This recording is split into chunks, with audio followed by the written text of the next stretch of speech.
Hi, welcome to Cooking from Scratch. In this video we're going to be making Angeletti. Often prepared during the winter holidays, this tender Italian cookie is also known as the Anisette cookie, which is symbolic of its anise flavor. When you go into these Italian bakeries you can often smell them. They have this really great licorice flavor. Okay, so to begin we need 2 sticks of butter that has been melted and cooled. And we're going to add 1 1/2 cups of sugar. And we're going to combine our butter and sugar together until it's nice and homogeneous.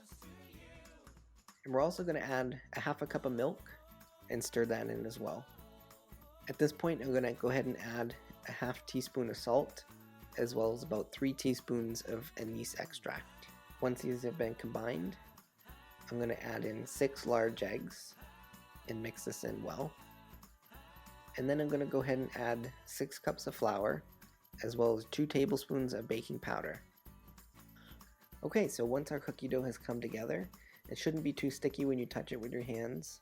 And we're going to let this rest for about 5 minutes or so and just cover it with some plastic wrap or a damp kitchen towel. Okay, so our dough has rested for a few minutes and we're going to scoop this dough into about tablespoon to tablespoon and a half size portions. I like to use a little bit of water on my hands and fingers, and then I roll the dough into a nice smooth ball between my hands, and I find it helps to smooth out any rough edges during the scooping process. So I like to spread these cookies about 2 to 3 inches apart.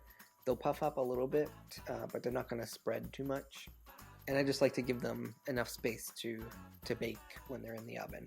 So we're going to bake these cookies for 7 to 10 minutes at 375 degrees. Once these cookies come out of the oven, you can leave the cookies on the cookie sheet for about 2 to 3 minutes and then transfer them to a wire rack to cool completely. Once the cookies have cooled completely, we're ready to frost them.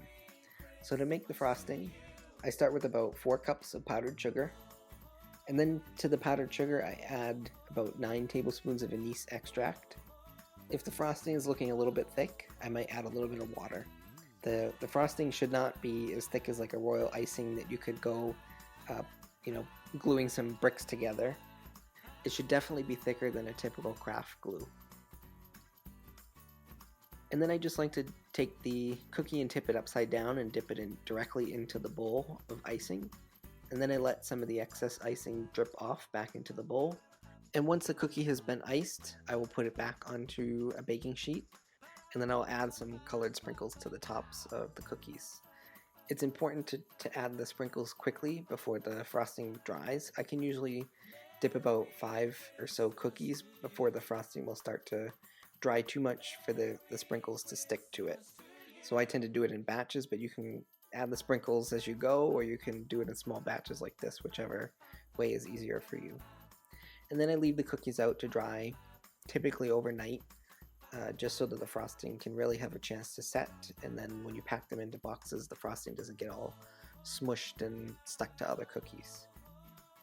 And here's the finished product, Angeletti cookies. These are sure to impress all your friends and they'll think that you went to an Italian bakery earlier in the day, but you secretly made them at home. If you like this recipe, please like and subscribe.